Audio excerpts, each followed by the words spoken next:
familia Justo Sierra, me da muchísimo gusto estar con ustedes el día de hoy. Recuerden que es bien importante no bajar la guardia, seguir utilizando cubrebocas adecuado. Nosotros recomendamos tricapa plisado o en su defecto KN95. Los de tela son bellísimos, pero no todos nos proveen de la seguridad que requerimos, necesitamos y merecemos. Y bien, pues dando este preámbulo, dando esta bienvenida, me gustaría mencionar que estamos a 2 metros de distancia en un espacio abierto y ventilado, por lo cual en este momento es seguro retirarnos nuestro cubrebocas para realizar esta entrevista y que puedan conocer también físicamente acuérdense que lo recomendable es guardarlo en una bolsita de papel estraza. Yo en este momento la olvidé, la voy a colocar aquí dentro de mi bolsa interna para que el cubrebocas no se contamine y poderlo volver a utilizar. Bien, regreso a lo importante de esta sesión. Hola, mucho gusto, bienvenida Eli. Ya te conozco la cara. Que no nos conocíamos con cubrebocas, ¿verdad, no. Miriam?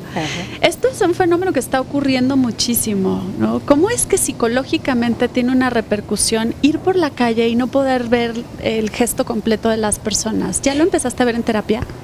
Claro que tiene una repercusión. Fíjate, tanto el cubrebocas, incluso como el uso de los dispositivos, sobre todo en los chicos, mucho más pequeños, el usar la barrera de ya sea un cubrebocas o el poder poner tu pantalla en negro, sí está generando un problema, por decirlo de alguna forma, para poderte otra vez relacionar con los otros.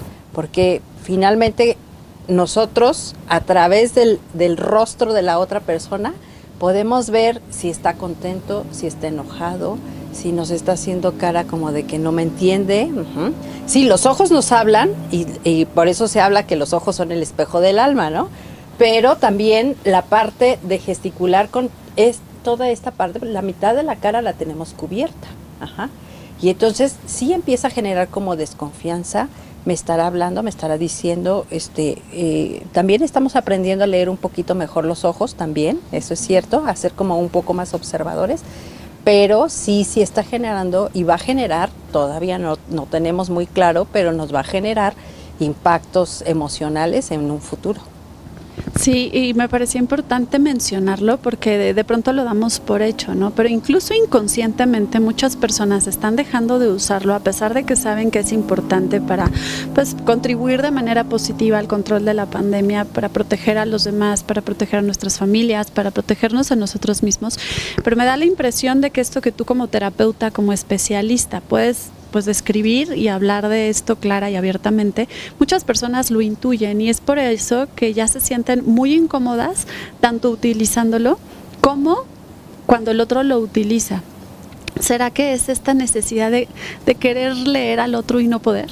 Sí, es un poco por ahí, un poco la necesidad de querer leer al otro y como que no entender muy claramente, pero también es esta parte donde ya nos estamos confiando, los seres humanos también tendemos a olvidar muy rápidamente lo que ha pasado, ¿no? Y entonces hoy también es como esa parte de creer que ya no lo necesitamos, y claro que lo necesitamos, y lo vamos a necesitar un buen tiempo más. Exacto. Entonces más vale que nos sigamos acostumbrando. Claro, yo lo que le digo a mi hija es, para que nosotros podamos no usarlo en nuestro núcleo cercano, necesitamos sí usarlo fuera de casa. Exacto. Para poder disfrutarnos sin miedo, abrazarnos y estar lo más cercanas que nos gusta, ¿no? Que nos gusta estar, y eso ha ayudado mucho a que ella lo comprenda, saber que para poder no usarlo, necesita usarlo. Exacto, ¿no? Afuera necesitamos usarlo, claro. Cuando estamos en el contacto con los demás, porque no sabemos si los demás están vacunados, si toman sus medidas, si hay el uso adecuado de lavado de manos. Entonces todas esas medidas que ya se nos están relajando y se nos están olvidando, esas son las más importantes. Claro. En este sentido, bueno, es un tema polémico porque me ha tocado platicar con muchas mamás que lo que piden es como no sé si no está pasando nada, ¿no? Que nuestros niños tengan una infancia feliz, y también con muchas mamás preocupadas y conscientes de a mi hijo quiero que esté protegido, ¿no? Entonces, hay como dos posturas, ambas pensando lo mejor para sus hijos. Pero no es muy diferente a lo que esto que tú dices, Miriam, no es muy diferente a otras cosas, o sea, al respeto del otro. en su forma de pensar y en su forma de actuar. Pero hoy es con respecto al cubrebocas, pero es exactamente igual a otros temas, porque a veces yo quiero meter al otro en mi en mi verdad. Iba a decir mi pseudo verdad, porque para mí a lo mejor es lo correcto, pero la verdad del otro es correcta para el otro. Claro. Entonces, porque además cada quien tiene una historia distinta, necesidades distintas, y esa es la parte que a mí me gusta mucho como traer a la luz. Nadie sabe mejor que tú qué es lo mejor para ti. O eso querría yo pensar. Exacto, exacto. Entonces, si cada uno nos manejamos desde el respeto, se puede, ¿no?, ser auténtico y se puede andar por la vida con tu verdad.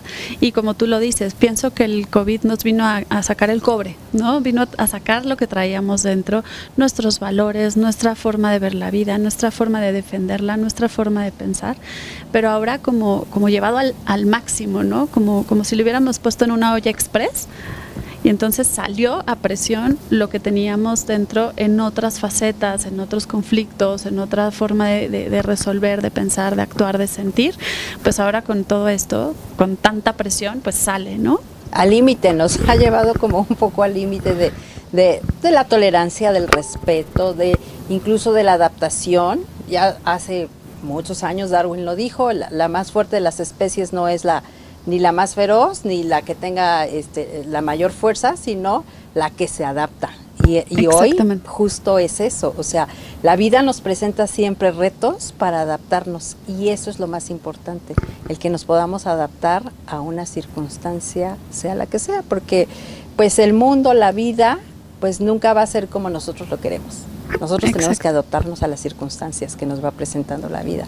Entonces hoy, yo siempre digo, el COVID nos vino a embarrar así en la cara cómo tenemos que actuar ante ciertas circunstancias, y que siempre lo hacemos, nada más que esto fue como muy extremo, muy al límite.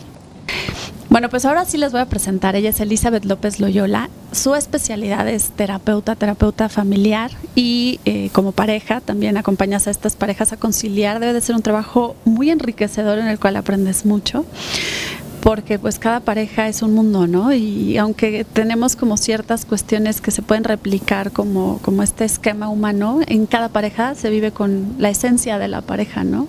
Es diferente en cada pareja, sí, porque cada una venimos con nuestra propia historia, y entonces conciliar esas dos historias pues es difícil.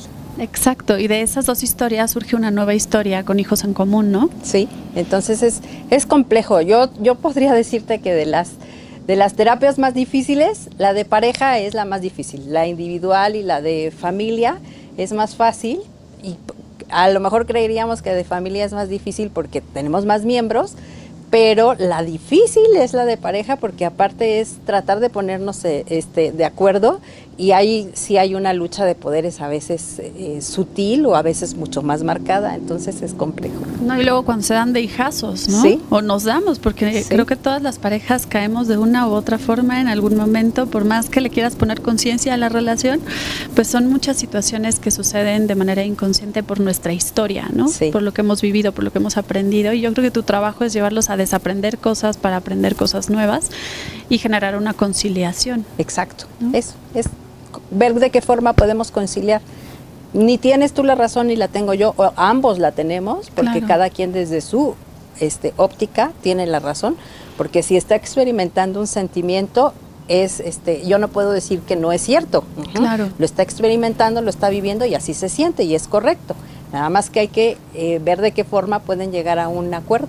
Claro, bueno, pues también Eli es experta en prevención de suicidios, que esta parte me parece muy delicada. Seguramente has trabajado muchísimo y has estudiado mucho para poder entrarle a este compromiso que es acompañar y escuchar a personas que llegan a esta posibilidad por sentirse al límite, ¿no? De alguna manera, qué tan cansados y desgastados deben de sentirse para solo encontrar como posibilidad esta. Sí, ese es un tema muy fuerte, muy difícil, al cual muy poquitas personas le quieren entrar, incluyendo las personas que nos dedicamos a la salud mental. Realmente pocas personas quieren entrarle a ese tema, porque es muy complejo y muy difícil cuando alguien viene y te dice, yo ya no quiero vivir. O sea, no le veo sentido a la vida, no veo por qué estar todavía aquí levantándome y haciendo cosas. Y entonces es como muy difícil, es difícil. Y cuando viene alguien, por mucho que uno tenga las tablas y hayas trabajado con otros pacientes, es muy complejo. Cada uno te trae una situación como más particular en esencia, ¿no? Sí, sí. Y es el poder contactar con esa persona, porque no es tanto el convencerlo del querer vivir, porque su problema no es ese, su problema es un dolor interno muy fuerte.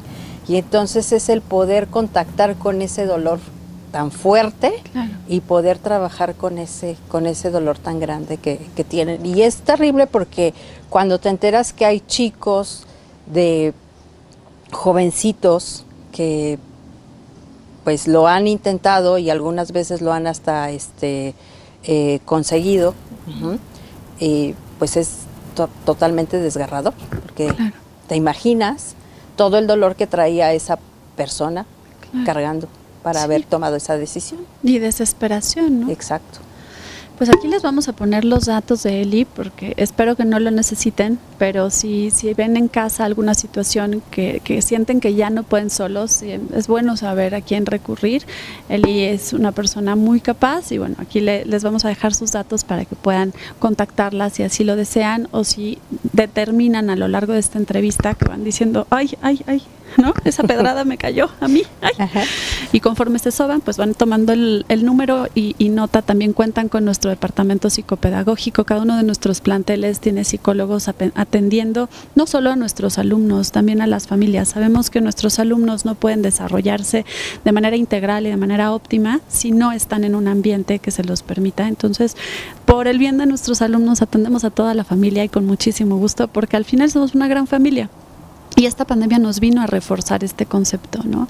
Que no solamente trabajamos con los alumnos, ahora que estuvimos trabajando a domicilio, ¿no? En casa, atendiendo a los alumnos, pudimos conocer mucho más el ambiente familiar, a las familias. También los alumnos nos conocieron a nosotros en nuestro hábitat, en nuestro espacio. Se vino como a romper una dinámica inconcebible, ¿no? Era impensable que pudiéramos salir de un cuarto de 4 paredes, un pizarrón al frente y las bancas viendo al pizarrón.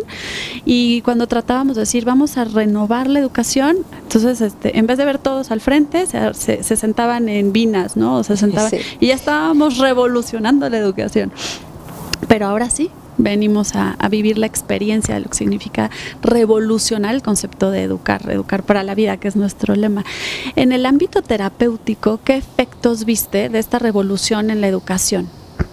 Pues mira, yo creo que necesita como mucho acompañamiento. O sea, en algunos casos, con algunos chicos se dieron cuenta que funcionan mejor con este modelo de educación. Ajá. Y que pueden poner más atención y que incluso pueden ser más autodidactas en algunos temas. Y en otros casos, chicos que dicen, yo definitivamente con este método no puedo. O sea, no, para mí el contacto con mis compañeros, porque esa es una de las partes importantes, el contacto. O sea, somos seres sociales y esta interacción social, la interacción social que se lleva en los salones es importante. Yo creo que hoy con esta nueva experiencia y con todo el aprendizaje que tuvimos de esta nueva experiencia, podemos hacer modelos más híbridos en el sentido de aplicar ciertas técnicas de lo que aprendimos ahora en un mismo espacio, en un salón de clases. O sea, a lo mejor estando en un salón de clases, pero hacer como un concepto híbrido donde los chicos puedan tener ambas herramientas. Y ahora que estuvimos en casa, ¿no? Hablábamos de esta olla express donde se generó una presión, donde muchas veces el carbón con presión se convierte en diamante, ¿no? O sea, en realidad el diamante en esencia es carbón y esta presión nos lleva a encontrar muchísima belleza y muchísimas cosas que se vuelven firmes y resistentes, pero también a veces la presión destruye, lastima, genera violencia, ¿no? Dependiendo de cómo vivas y cómo manejes la presión, puede tener un efecto muy positivo, puede tener un efecto también muy negativo, ¿no? Lascivo. Sí, hubo muchas familias que al principio buscaron estas mejores opciones de conocerse, de convivir, de estar cerca de los hijos, porque obviamente el estilo de vida que tenemos en esta ciudad a veces no nos lo permite, porque es una ciudad muy grande donde tenemos que trasladarnos, donde dedicamos mucho tiempo a eso, y entonces el estar en un mismo espacio físico a algunas familias les permitió entenderse, conocerse, como mirarse un poco más. E incluso hubo familias que empezaron a adaptar ciertas pues sí, ciertas acciones o ciertos hábitos para poder convivir un poco más. Y hubo otras familias que, como bien dices, esta cercanía les causó algo muy, muy fuerte, donde empezó a salir la violencia. Sobre todo, aquí tenemos que ver que en las familias, pues los pilares importantes son o somos los papás, o tendríamos que ser los papás. Y si la relación entre nosotros como papás no está resuelta, no está bien acomodada, por supuesto va a empezar a generar conflictos entre la dinámica familiar. Entonces, muchas veces lo único que vino a hacer este confinamiento, esta cercanía, es sacar a la luz todo eso que ya teníamos y que a lo mejor lo podíamos manejar porque pues tengo una muy mala relación a lo mejor con mi esposa o con mi esposo, pero como nos vamos todo el día y como nos implica trasladarnos y estar en el trabajo, bueno, pues nos vemos en la noche y pues eso lo sobrellevamos.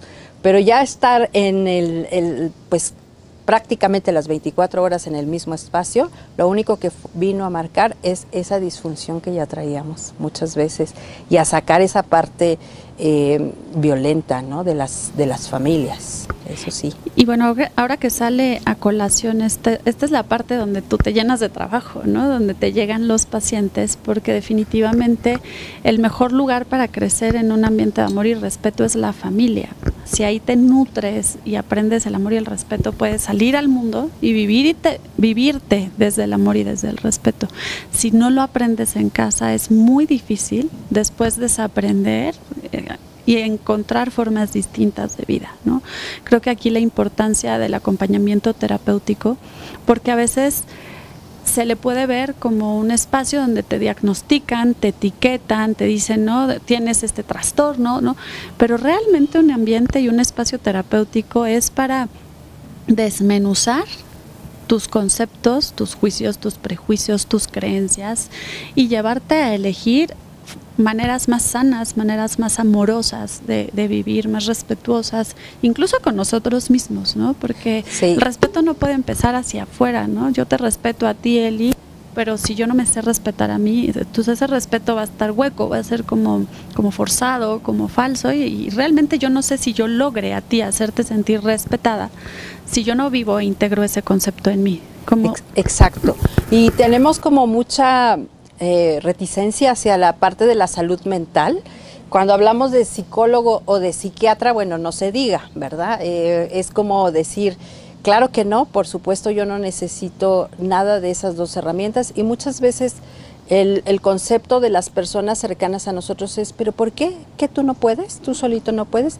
Y la realidad es que es un espacio simplemente para autoconocernos. Muchas veces es para autoconocernos, de veras. A mí me parece maravilloso e incluso yo te puedo decir, yo al principio no me gustaba trabajar tanto con jóvenes y con niños, porque no tenía yo las herramientas como tal. O sea, sí, con una familia sí, pero ya para trabajar así con niños, pues no tenía yo las herramientas. Y recuerdo muchísimo, estaba yo trabajando con una pareja que estaban... el motivo de consulta fue que él vino y dijo, yo me voy a divorciar. Ajá. Entonces yo le pedí que viniera con su esposa. Uh-huh. E incluso esta pareja, yo te voy a decir que fue cuando yo estaba haciendo el entrenamiento en psicoterapia y les estaba yo viendo en esto que llamamos supervisión, donde hay otros terapeutas que te están ahí coacheando a ver qué hiciste. Entonces me dijeron, ¿pero por qué citaste si él te está diciendo que se van a separar? Le digo, porque algo ahí como que no me quedó muy claro, o sea, como que siento que está enojado, pero que no hay, como la disposición ya como tal. Vinieron y estuvimos trabajando con ellos, luego vinieron con sus hijos, estuve trabajando con sus hijos, y la realidad es que trabajamos y Terminaron divorciándose, pero después de un buen tiempo. Ajá, todavía duraron como unos 10, 12 años como pareja, y desde un mejor lugar, desde una mejor relación. Y él fue el primero que me dijo, por favor, trabaja con mis hijos, y yo le dije, no, porque yo no sé trabajar con niños. No, por favor, es que yo quiero que trabajes con mis hijos, porque ellos se llevan bien contigo, se identificaron muy bien contigo, entonces yo quiero que trabajes con ellos. Entonces empecé a buscar herramientas y empecé a trabajar. Fueron los primeros niños con los que yo trabajé. Y yo me he dado cuenta, a partir de ese par de chiquitos que ahorita ya deben ser unos jovencitos, ajá, que realmente es muy, muy importante ayudarlos a que se autoconozcan. Ajá. Y eso fue lo único que yo hice con ellos, o sea, es simplemente darles las herramientas. Entonces, cuando tú trabajas con los jóvenes, y pongo este ejemplo porque muchas veces como papás lo que buscamos es que nuestros hijos estén lo mejor que se puedan, y entonces ahí no tenemos como que tanto, pues tanta reticencia a ir a la terapia, ¿no? Entonces, cuando tú trabajas con los jóvenes, te das cuenta que lo único que haces es redondearles y ayudarles a manejar sus emociones, que son, eso es un tema súper importante, del cual pues a veces ni siquiera nos enseñan, a veces ni siquiera sabemos cuántas emociones hay, cómo las manejamos, cuál es la diferencia entre una emoción y un sentimiento, de qué forma las podemos expresar. Y entonces cuando empiezas a decirles de qué manera ellos se vayan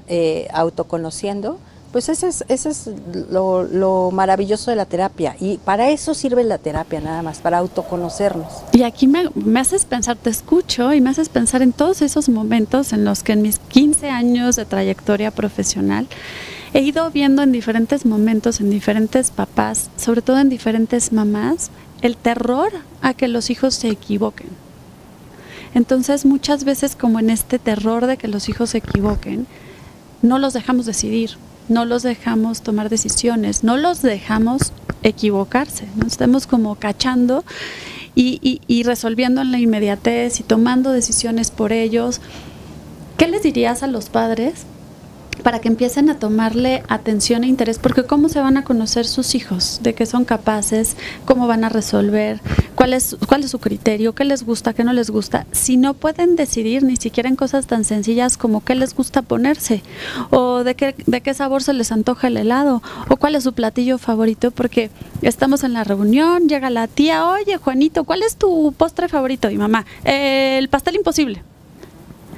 Y entonces pasa mucho, muy a menudo, y siempre es con la mejor intención. Yo nunca he visto una mamá, nunca, en 15 años, jamás he visto una mamá que venga con la alevosía de hacerle daño a su hijo, jamás. Y mira que he atendido yo creo que ya miles de padres de familia. Nunca he visto a alguien que se note que lo hace con ganas de lastimar o con ganas de impedir el proceso de desarrollo.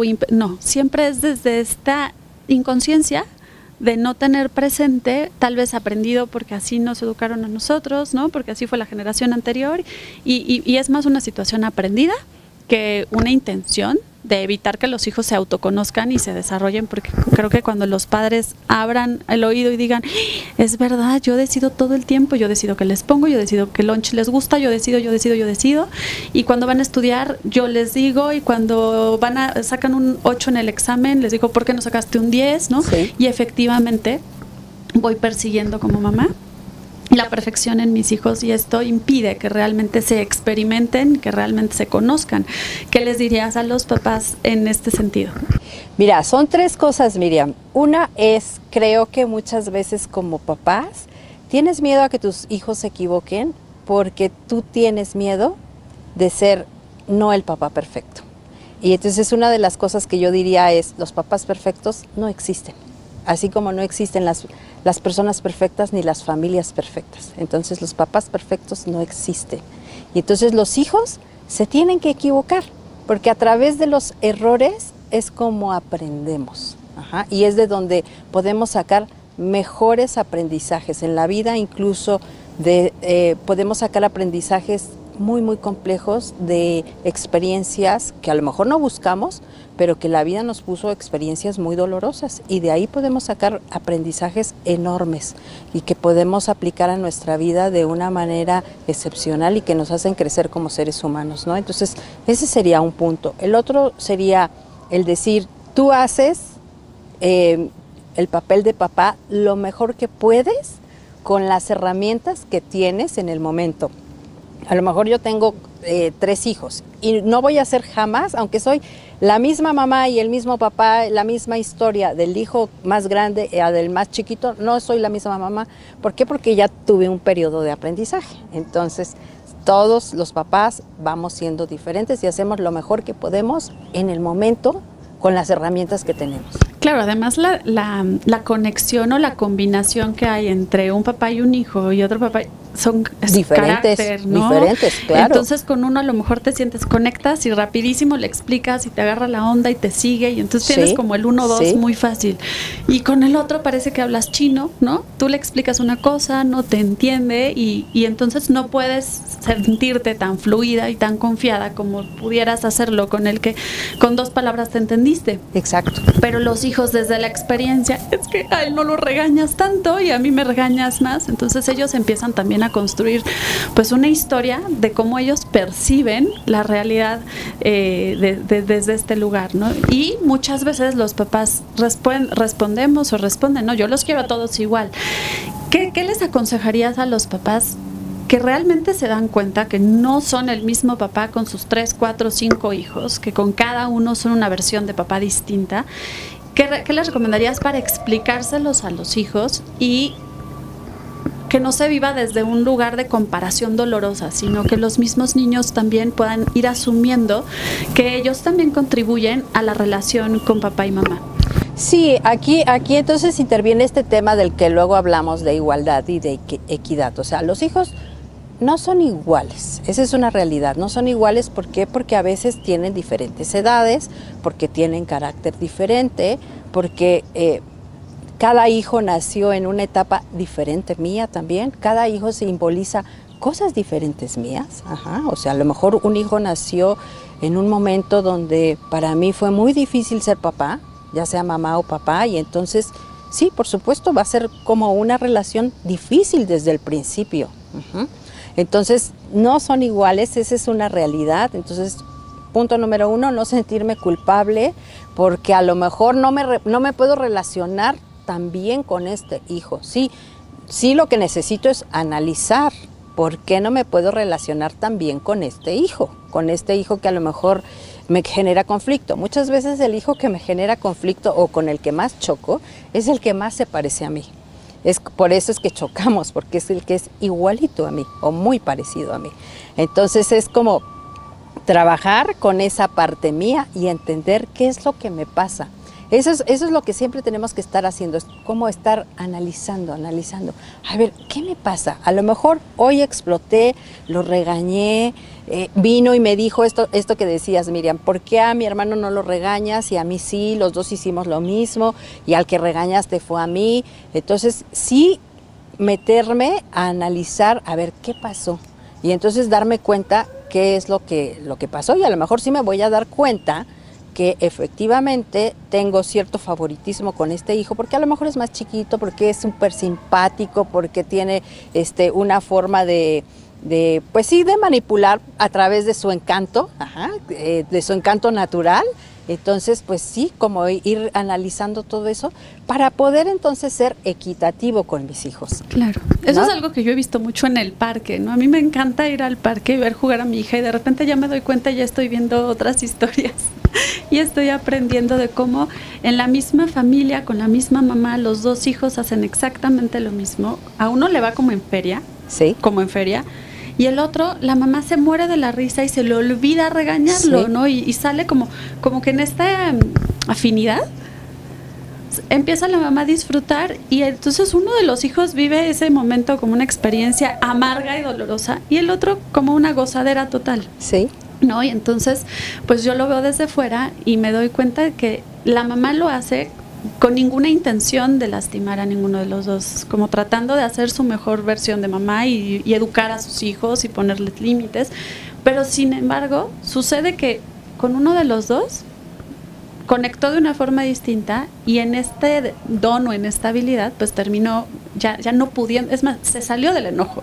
El hijo con su encanto la hizo reír y entonces ya no está enojada, entonces ya no se siente en esa emoción y pues ya no puede exigirle lo mismo que al otro, porque ya no se, y entonces estamos hablando del mismo momento, de la misma mamá, de la misma travesura, en las mismas circunstancias, y lo único que pasó es que uno, por azares del destino, le generó como más enojo y el otro morirse de la risa. Entonces la misma mamá ya no pudo reaccionar igual porque ya estaba en otra emoción.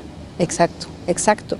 Ahorita que decías esto, me estoy acordando de unas pacientes, hermanas, o sea, ya grandes, ¿no?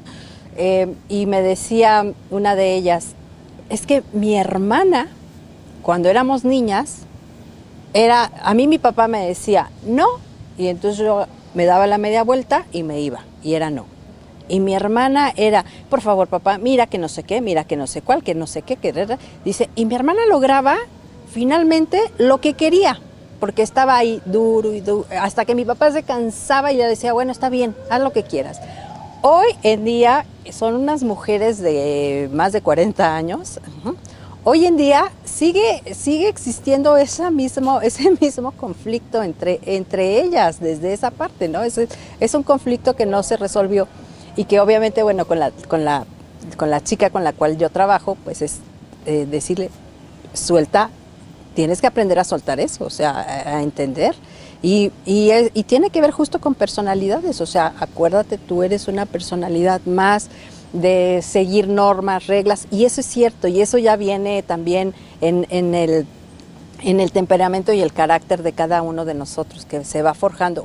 Con una parte nacemos y con otra parte se va formando dentro de la familia. Y entonces, si de casualidad resulta ser que tengo yo 2 hijos, donde uno es súper encantador, o sea, su temperamento es mucho más tranquilo, más,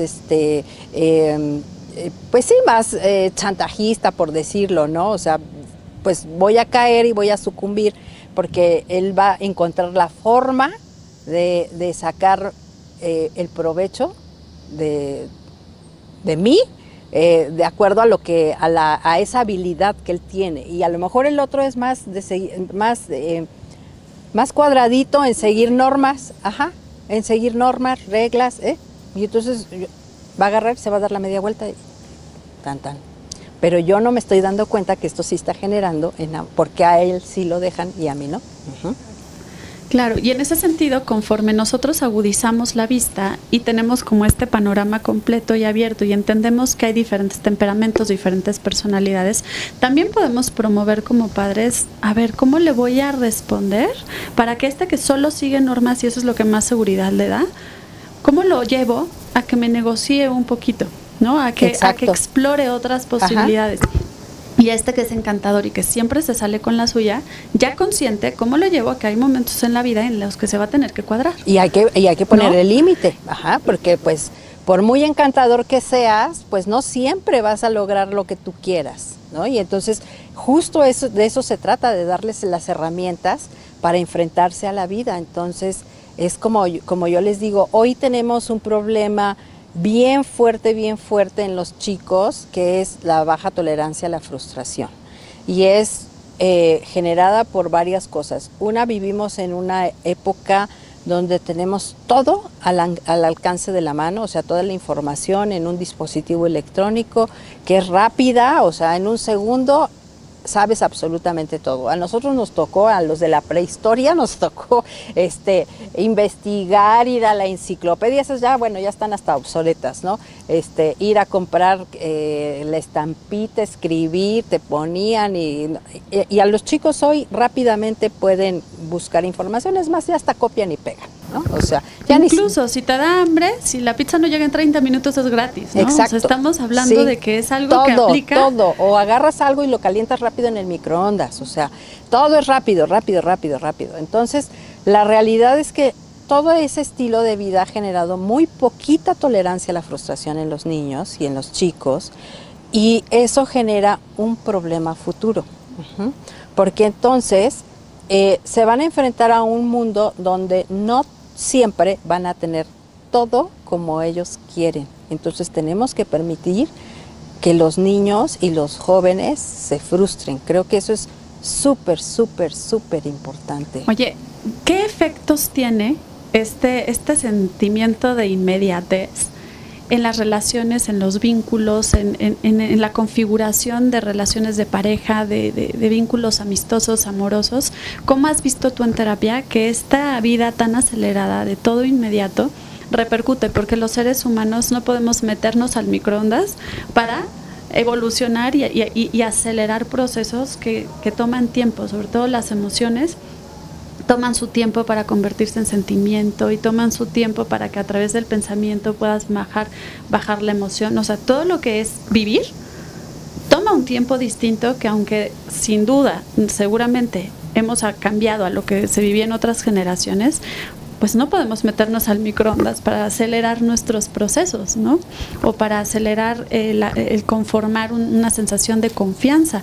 No puedo solamente conocer a alguien, meterme al microondas y confiar en él. Estas son cuestiones que sí se van forjando y que no, aunque haya muchísima tecnología en ese sentido, pues la tecnología no puede repercutir de manera directa e inmediata. ¿Cómo has visto tú en este contexto terapéutico que la necesidad de la inmediatez afecta positivo o negativamente en la forma en la que nos relacionamos? Pues afecta muchísimo de forma negativa. ¿Por qué? Porque entonces volvemos todo desechable. Ajá.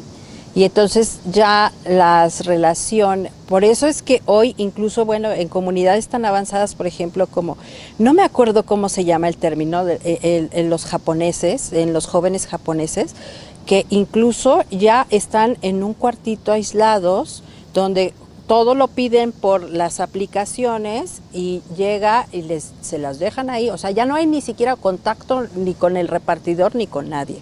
Entonces lo que sí genera es un vacío emocional muy, muy grande, porque a final de cuentas somos seres sociales y entonces empezamos a volver como todo desechable, y es justo ese miedo a relacionarme y al ser rechazado por el otro, porque cuando yo estoy en esta inmediatez, como decimos, y entonces yo busco a lo mejor en mi dispositivo electrónico y quiero ver una película, entonces ya antes teníamos que esperar. Bueno, en la época donde yo crecí, para empezar teníamos que esperar que la película llegara a México, que llegaba con un desfase, ¿no?, de otros países. Y luego tenías que esperar para irla a ver al cine. Y para estar en el, ¿cómo se llama?, que coincidiera con el horario. No teníamos tantas salas de cines como tenemos ahora. Ahora ya ni siquiera eso, o sea, tienes todas estas plataformas donde te subes, le pones pausa, te vas, te vienes, o sea, y entonces todo eso ha hecho que realmente nosotros creamos o queramos que todo sea desechable, así de ahorita te quiero, luego ya no, luego aquí te dejo en pausa. Y eso no se puede, como bien decías, es como no podemos meternos al microondas, tampoco podemos ponernos en pausa. Entonces eso genera como mucha inseguridad. Yo lo que veo en los chicos hoy es como mucha inseguridad.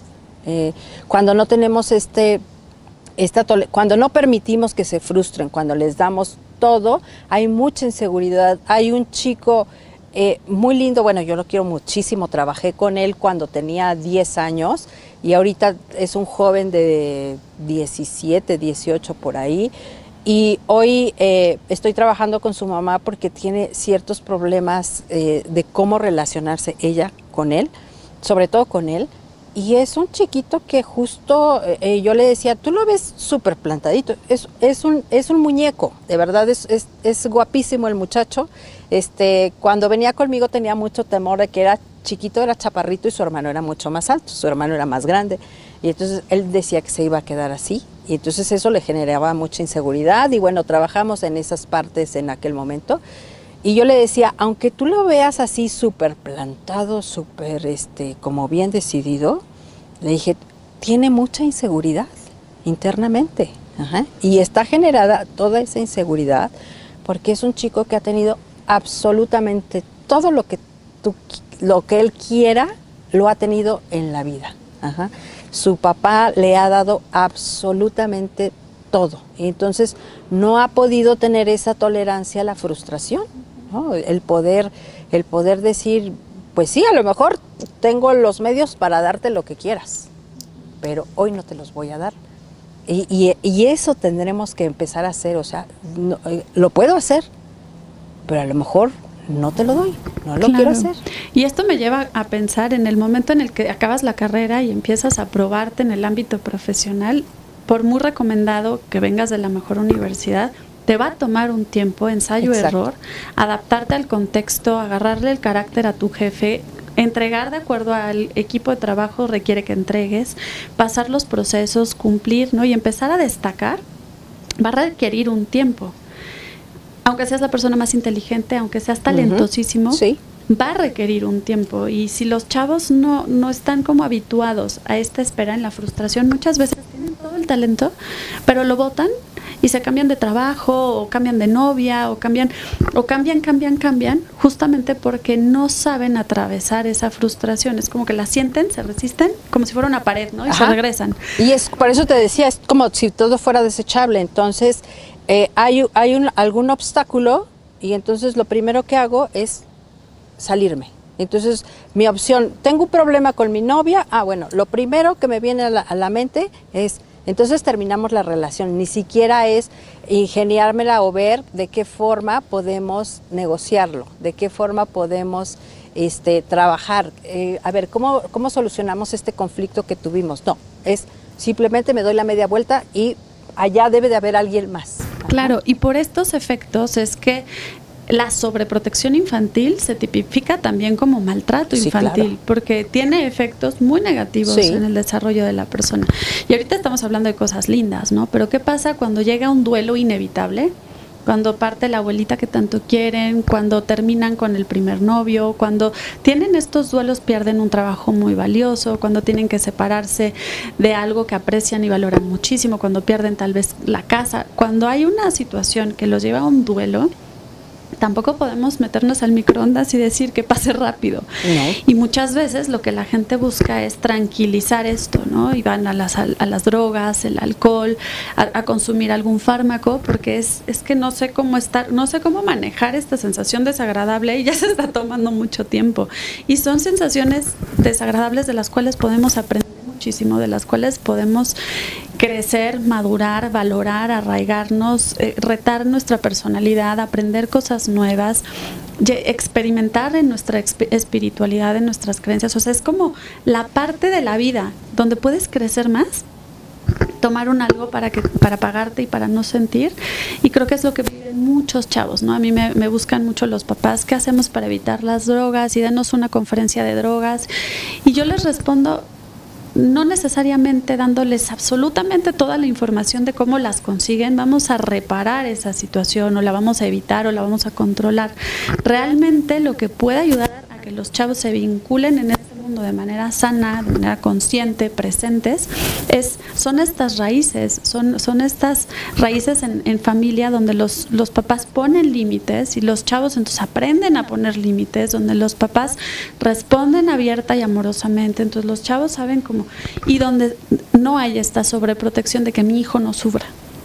Claro, porque con esta sobreprotección lo que se generan son muchos vacíos emocionales. O sea, esta inmediatez también lo que nos produce son muchísimos vacíos emocionales. ¿Por qué? Porque entonces tengo esta opción infinita, entonces no me gustó ya me aburrió, entonces a los 2 minutos busco esto. Entonces tengo muchísimas opciones, entonces eso genera mucho vacío, porque no me permite justo eso, el poderme conocer, el poder decir, bueno, pues ya tengo esto y pues en vez de aburrirme, bueno, ya me voy a echar toda la película. No, ¿por qué? Porque tengo muchas opciones. Entonces, eso lo único que genera es la falta de autoconocimiento, la falta de autoentendimiento, y entonces genera vacíos emocionales que entonces cuando venga alguien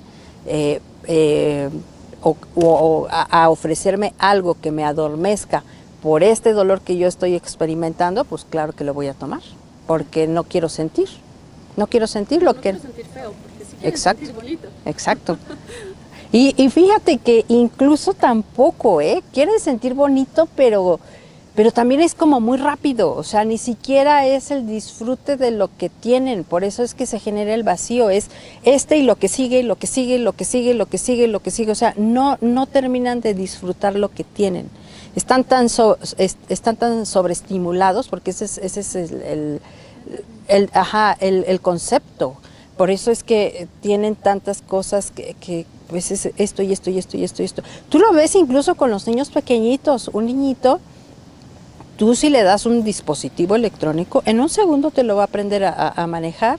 Ajá. ¿Por qué? Pues porque lo estimula y lo estimula y lo estimula. Incluso por eso los pedagogos y los psiquiatras hablan de que debemos de tener mucho cuidado con los dispositivos electrónicos para con los niños. Justo por eso, porque entonces empieza a haber tanta sobreestimulación a nivel cerebral, los neuropsiquiatras, neurofisiólogos te lo dicen, hay tanta estimulación a nivel cerebral que entonces va a llegar un momento en que el cerebro ya se acostumbra y necesita, y entonces por eso ellos necesitan cambio, y no hay nada que los llene.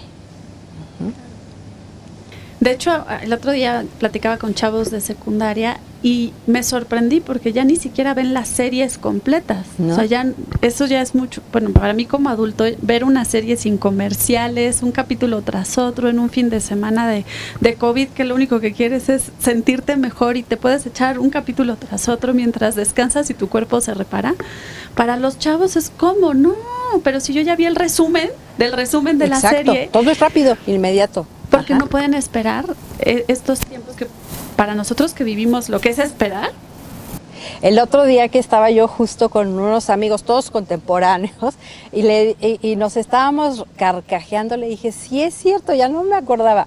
Estábamos hablando en cuando estábamos chicos, estaban pasando la serie del hombre nuclear y de la mujer biónica, entonces no sé por qué empezamos a hablar de eso. Y dice, ¿te acuerdas que además nada más había 5 canales o 4, o sea, en todos lados, o sea, todas las familias, desde el que tenía más dinero hasta el que tenía poquito dinero, todos eran los únicos canales que había y tenías que esperarte cada semana a un capítulo o hacían estas matinés de cine o estas tardes de cine donde ibas viendo las películas y tú te quedabas ahí y te tenías que esperar hasta la siguiente semana y entonces cuando empezamos a hablar de eso, dices, sí es cierto. Y llegaba el capítulo y tenías que esperar el comercial. Exacto. Y luego le querías cambiar, te querías pasar de listo y resulta que parecía que se ponían de acuerdo todas las televisoras porque ponían los comerciales al mismo tiempo. Exacto. Entonces ahí ibas persiguiendo. Sí. ¿En dónde acababan antes los comerciales? Pues porque no teníamos como imagínate, yo creía que no tenía tolerancia a la espera. Ahora no sabía lo que venía. Sí. No, y la verdad es que hasta uno mismo ha entrado también en ese asunto de que rápido, sí, el internet no te agarra rápido, pues también uno mismo que creció con esa espera, dices, ¿pero por qué? ¿Pero cómo? ¿Se tarda esta computadora? ¿Qué le pasa? Que no sé qué. Entonces es muy fácil entrar en este círculo. Si nosotros entramos, imagínate ellos que crecieron con esa forma y ese estilo de vida, pero sí tenemos que aprender a no darles todo. O sea, no les va a pasar nada. O sea, de verdad, al contrario, va a ser benéfico que se frustren, porque una de las cosas más importantes, y aquí sí lo digo con toda la intención, una de las cosas más importantes en todas las personas que tienen ideación suicida es justo eso, la baja tolerancia a la frustración, de los que son jóvenes.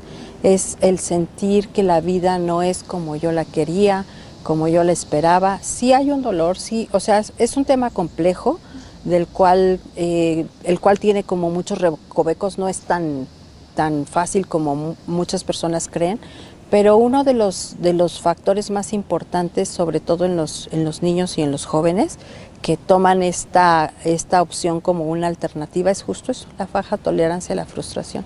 Cuando ellos me empiezan a hablar de, pues es que ya no le veo sentido a la vida, y uno empieza a rascar, pues tiene que ver mucho con esto, ¿no? Con esta parte. Entonces, por eso es tan importante que se frustran, justo por esto que decías, Miriam, porque en algún momento van a salir de mi cuadrito, o sea, de mi dominio, y entonces van a tener que relacionarse, van a tener que buscar trabajo, y entonces ahí se van a frustrar y frustrar y frustrar y frustrar, y no van a ganar lo que pensaron, y no va a ser tan fácil, y se van a medir con otros chicos igual que ellos, igual de brillantes, entonces va a ser complejo. Entonces tenemos que irlos preparando para eso. Claro.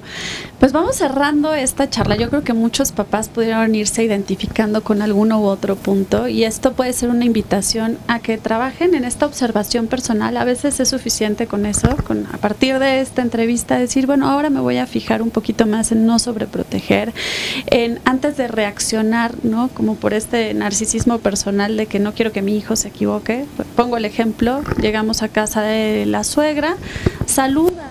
Ay, no, mamá, tengo pena. Saluda, ¿no? Y que es más mi sensación y mi necesidad de que quede bien y que se luzca, sí, que pues el niño está como sintiendo su proceso y por algo en ese momento no le nace, y también como aprender a observar, respetar lo que los niños están sintiendo. No quiere decir que van a ser maleducados y groseros y que van a andar por la vida sin saludar, pero desde otro lugar, papá, anímate a observar a tu hijo, a ver qué es lo que le está intimidando, incomodando, ¿no? Y desde ahí asumir si vas a insistir en que salude o le vas a dar chance, y después platicas con él para saber qué hay detrás de esta sensación incómoda. Pero el ejemplo lo pongo para que no nos dejemos ganar por mi necesidad de que él salude y toda la familia quedemos muy bien, ¿no? Como por poner el ejemplo. Es como bien importante esto, observarlos, sobre todo observarlos, pero dejando, como bien dices, de lado esta parte mía, esta necesidad de ser la mejor mamá o el mejor papá, entonces dejarla un poco de lado. Que mi hija es la que mejor saluda, ¿no? Sí, exacto. Entonces dejarla de lado y entonces realmente observar qué es lo que pasa con mi hijo. Realmente conocerlos. A veces la pregunta es, ¿realmente conoces a tus hijos? Hay quien sí conoce muy bien a sus hijos, pero también hay papás que están tan inmersos en el querer darles todo que les están dejando de dar lo más importante, que es la presencia, la compañía, el acompañamiento, ¿no? El conocerlos, y entonces a veces ni siquiera se dan cuenta que hay niños, niñas, jovencitos que tienen un trastorno alimenticio y ellos son los últimos en darse cuenta, ¿no? Entonces es como sí observar, como estar como muy al y observar no significa sobreobservar, porque entonces luego queremos estar pero así, ¿no? Entonces tampoco. Es simplemente estar observando, estar como al pendiente. Hoy algo lo veo raro, ¿qué le habrá pasado? Sin también ser intrusivos, ¿no? Porque a veces también queremos estar como muy encima, por eso decía sin sobreobservar, ¿no? Entonces sí, y entonces ir como tomando nuestras notas, ¿no? Mira, ¿por qué le pasa esto? ¿Por qué lo veo así? ¿Por qué se sentirá así? Preguntarle, tratar de tener un diálogo, y si es necesario, pues ir a buscar la ayuda profesional. Claro, ¿no? Y no observar desde la expectativa, porque a veces, por ejemplo, ¿qué quieres estudiar? Abogado, ¿verdad? Exacto. ¿Verdad que quieres ser abogado? Y el chavo, pues a lo mejor es muy noble, se la compra, ¿no? O está buscando como también esta aceptación, porque todos los hijos queremos sentir el amor y la aceptación de nuestros padres. Eso es el más importante. Y cada uno lo va a buscar de diferente forma, y habrá el que luego encaja y sí, ¿no? Y habrá el que entra como en la rebeldía, porque esa es su forma de buscar su aceptación. Pero podemos correr el riesgo de que nuestro hijo sea esta persona, ¿no? que quiere sentir ese amor y esa aceptación en ese momento, y en ese momento se compre que va a ser abogado, y a lo mejor su talento en la vida era como diseñador creativo, ¿no? Exacto. Y a veces nosotros incluso empezamos a ponerle como estas etiquetas, pero es que tienes que ser abogado porque mira, el abuelo y el bisabuelo, y entonces el despacho que tenemos, y entonces y los clientes todos te los vamos a pasar, y entonces tú ya vas a tener. Pero si no le gusta, no va a ser ningún buen abogado. En cambio, si a lo mejor él le encanta y voy a poner estas carreras que luego dicen, bueno, es que te vas a morir de hambre, antropólogo, y a lo mejor es el mejor antropólogo, y entonces como de verdad le llena y le apasiona, va a encontrar muchas formas de cómo aplicar la arqueología. Ajá. Por eso en Justo Sierra lo que hacemos en nivel medio superior, es más, desde secundaria, es irlos acompañando en este autoconocimiento a través de pruebas, a través de materias diseñadas para que se vayan autoconociendo, y entonces los chavos puedan ir reconociendo su talento, su regalo, su don, e irse experimentando en la vida también desde ahí, ¿no? Y los papás, pues ellos son el primer espacio donde pueden favorecer para que los niños, yo pienso que cuando son pequeñitos y están jugando con sus muñequitas, ahí después darte cuenta de muchísimas cosas, sí, muchísimas. Es como súper proyectivo porque es un lugar seguro, porque nadie los está evaluando, porque se sienten libres, porque están con sus cosas en su espacio, y entonces ahí puedes darte cuenta los talentos que tienen tus niños, y después pues irlos tomando nota, porque habrá un momento en el que estaría muy padre que se los pudiera recordar, ¿no? Porque después viene la adolescencia y ya no saben ni cómo se llaman ni cómo se quieren apellidar. Entonces, pues tener como esta conciencia, este récord de ir conociendo a los hijos por lo que sienten, por lo que saben, por lo que son, por lo que, cómo ellos se desarrollan, y haciendo una separación. Estas son mis expectativas, lo que a mí me gustaría hacer, que también se vale, aunque seamos adultos, decir, tengo estas 10 expectativas, igual me corresponde a mí trabajar en mí, para resolverlas, para desempeñarme, para desarrollarme, y liberar a mis hijos de que cumplan mis expectativas, ¿no? Porque muchas veces también ese es el origen por el cual me quedo como medio truncado en mi proyecto de vida.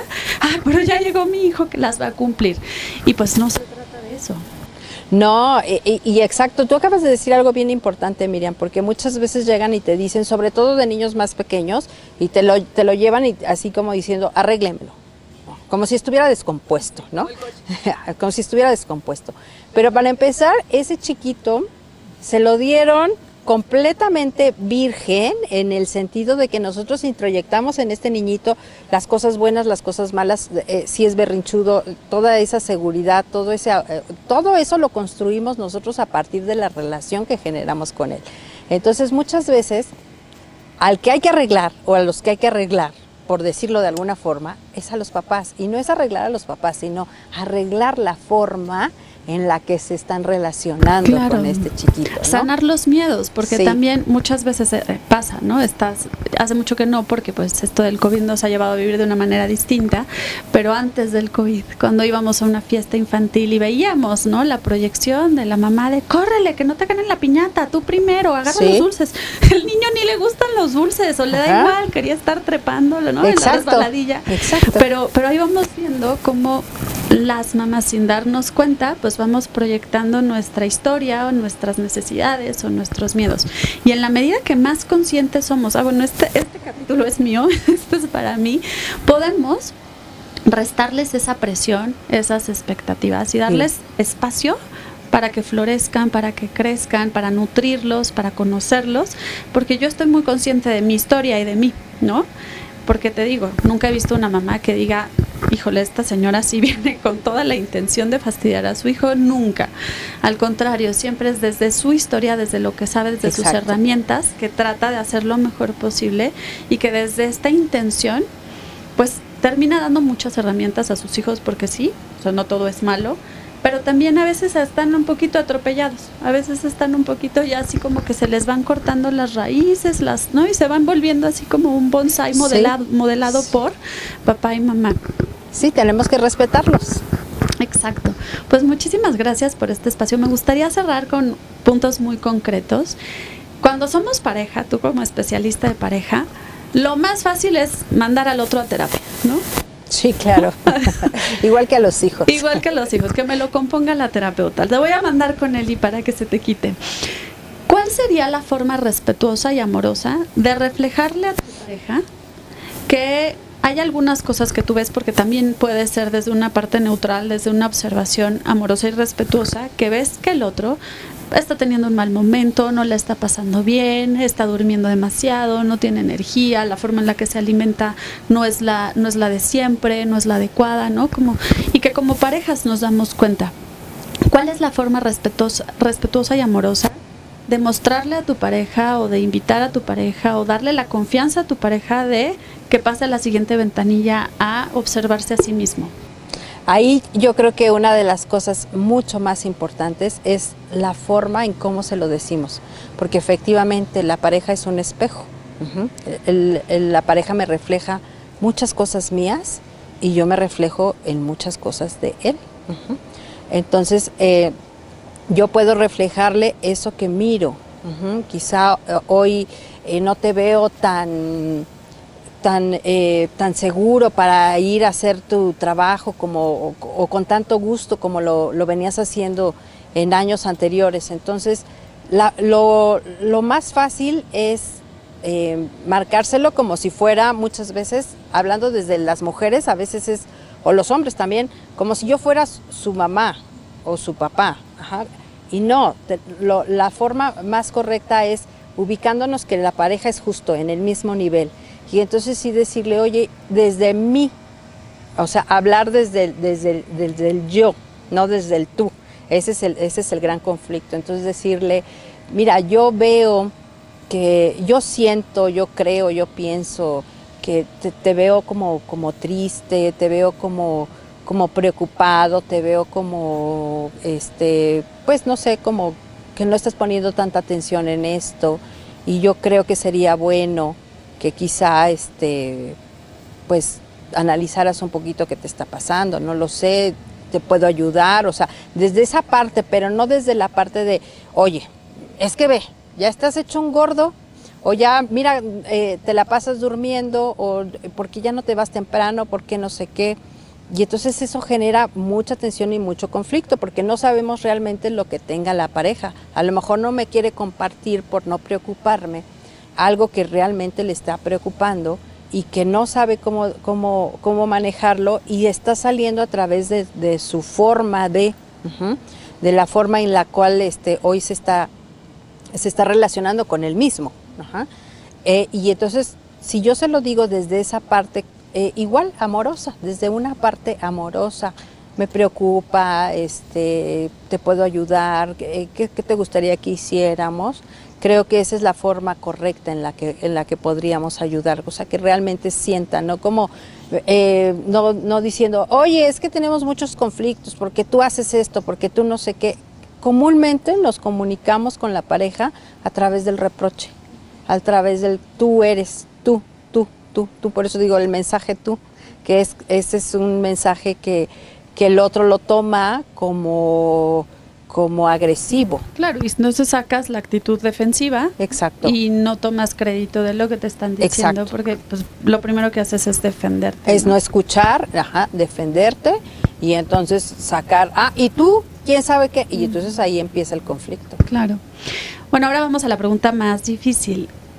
¿Qué situaciones pudieran ser una alerta para que tú observes en ti misma, en ti mismo, y digas, está bien, me voy a querer un poquito más, me voy a escuchar acompañado de un terapeuta, voy a desmenuzar esto que me está abrumando, esto que estoy sintiendo, esto que no estoy entendiendo, y voy a pedir ayuda para yo estar mejor? ¿Cuáles pudieran ser 3 cosas? O sea, resumir, seguro hay listas larguísimas, pero que tú dijeras 3 indicadores que son fundamentales, que pueden darte luz a buscar y pedir ayuda, porque estos 3 indicadores ya marcan que tu calidad de vida no es adecuada, que no estás disfrutando esta experiencia llamada vida, y que puedes darle la vuelta con ayuda, y no porque pongas tu poder en la ayuda del terapeuta, sino porque sencillamente el hecho de ubicarte en esta percepción de no me siento bien, necesito un espacio donde alguien me acompañe, me guíe, me oriente, me escuche para escucharme a mí,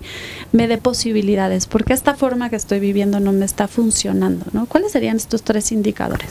Una, yo creo que sería quizá el ver cómo me siento conmigo misma. Y a veces estoy enojada conmigo misma, o me empiezo como a maltratar, ¿no? Hay una autora española que habla que nosotros nos maltratamos, y entonces empiezo a maltratarme a través de lo que como, a través de lo que no como. Lo que como, lo que no como, a través de la falta de descanso, a lo mejor a través de cómo me relaciono con las personas.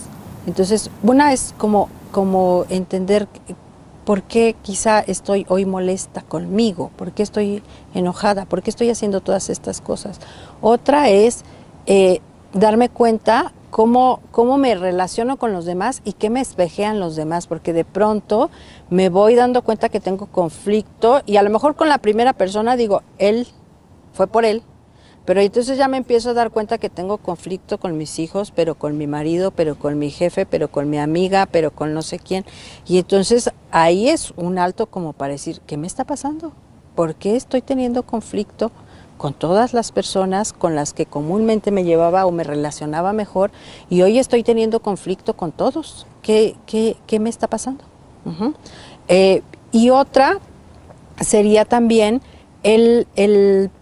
esta parte de simplemente ver cómo me siento, porque a veces también nos ponemos una careta de cómo me siento, sobre todo con las personas que me siento más en confianza, por decir, si tengo una amiga o un grupo de amigas con las cuales siempre me es muy fácil comunicarme y de pronto me doy cuenta que a lo mejor estoy dejando pongo todos los pretextos, no, hoy no puedo, hoy no esto, hoy no aquello. ¿Por qué? ¿Qué me está pasando? ¿Por qué estoy haciendo esto? O por qué a lo mejor voy y les pongo, yo saco en mi catálogo de sonrisas, saco la número 25, me la pongo y entonces ya salgo con mi sonrisa ahí 25, tratando de aparentar qué. ¿Por qué no estoy pudiendo decir, ahora no me siento bien, fíjate que estoy triste, fíjate que esto, o sea, ¿qué me está pasando? Es como autoobservarnos mucho. Y hay muchas formas de autoobservarnos, o sea, muchas, o a lo mejor estoy trabajando de más para evadirme. O sea, son muchas, como bien decías, la lista puede ser interminable, pero es como autoobservarme, o sea, ¿qué me está pasando? Y a veces nos lleva un tiempo, darnos cuenta. Y el mejor referente justo son los demás. Por eso decía, porque ahora tengo problemas con el jefe, con esto, me peleé en el tráfico, bueno, venía yo peleándome con todos en el camino, venía yo también aquí, llegué a mi oficina, no sé, y me peleé. En mi casa me peleo con mi esposo, me peleo con mis papás, con mis hermanos, con todo el mundo. Entonces, ¿qué me estará pasando? Qué hermoso. Y vámonos a la última pregunta. Danos igual 3 tips, situaciones, indicadores que me pueden mostrar que mi hijo pequeñito, adolescente, joven, está requiriendo el apoyo. Indicadores que puedo ver como padre, ¿no? Desde esta conciencia, desde este amor incondicional, entendiendo que están creciendo, que ellos también están experimentando este regalo llamado vida y que lo están haciendo de acuerdo a su personalidad, sus talentos, su educación, sus creencias, su perspectiva. ¿Cuáles podrían ser 3 indicadores para asumir que mi hijo o mi hija necesitan ayuda y que no necesariamente esto significa que lo estoy haciendo mal como mamá o como papá, sino desde este amor de decir, quiero regalarles que una herramienta para que su experiencia sea plena, sea consciente, sin el miedo a, es que si lo llevo a terapia, pues es que seguramente es porque lo estoy haciendo mal. O me van a regañar, ¿no? Claro, o la terapeuta me va a juzgar y se va a dar cuenta de que no me está saliendo bien el asunto. Una sería, por ejemplo, las calificaciones. A lo mejor me cambió en sus calificaciones y a lo mejor era un muy buen estudiante y de pronto bajaron su rendimiento escolar. A lo mejor no era tan bueno de calificaciones, pero era un chico que llegaba y hacía su tarea y eso también se modificó. O de pronto no hacía nada de tarea, que es benéfico, ¿no? O sea, de pronto no hacía, pero ahora lo veo como muy preocupado, como muy estresado, o sea, ni siquiera disfrutando, como con esa preocupación de hacerlo, o sea, algún cambio en el hábito de estudio, o sea, eso es muy importante. Algún cambio en el hábito del sueño, ese es un indicador de que hay algún problema. Y nosotros creemos que a los niños, a los jóvenes no les preocupa nada, y sí, muchas veces les preocupan muchas cosas. Y a veces ni siquiera tienen que ver con ellos, a veces tienen que ver con sus compañeros, con sus amigos, que les están pasando cosas fuertes y que no quieren compartir, ¿no? Entonces, otro sería en los hábitos de sueño, también en los hábitos alimenticios, a lo mejor dejan de comer, o empiezan a comer más. Empezamos a mirar ahí como cierto tipo de ansiedad, en la forma en cómo, si dejan de hacer las cosas que disfrutaban. A lo mejor le gustaba mucho salir a jugar, como bien dices, Miriam, a lo mejor ahorita por el tiempo de pandemia no, pero a lo mejor le gustaba salirse, si tenemos un espacio pequeñito, no importa, le gustaba salirse ahí con el perro, o y ya no lo hace. O sea, todos esos pequeños cambios de cosas que igual están siendo diferentes. Y algunas es como nada más poner atención, porque a lo mejor ya no quiere salir a jugar allá, pero ahora está haciendo otra cosa acá, ¿no?